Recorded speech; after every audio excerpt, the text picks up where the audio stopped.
I think it could absolutely have an effect, and a big effect.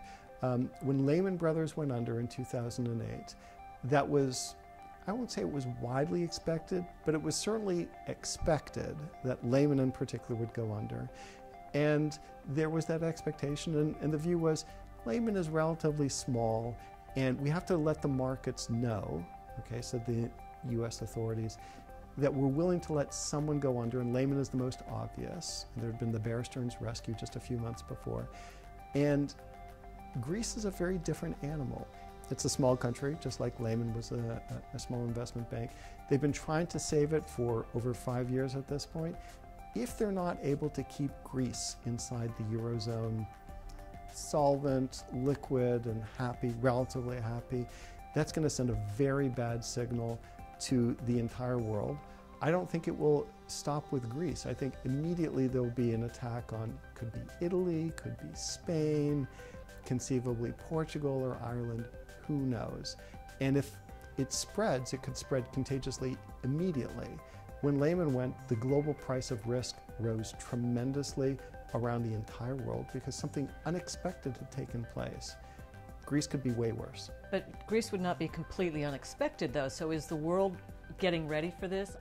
We don't really know, right? So that the private sector has very little exposure to Greece directly, but indirectly they might have an enormous exposure. And it is true that Greece has been on the edge for a long time, but people know that there's been this tremendous concerted rescue effort that's been going on for over 5 years. If that were to fail, especially fail in a very disorderly fashion, nobody knows what could be next. Is it really just a matter of when rather than if?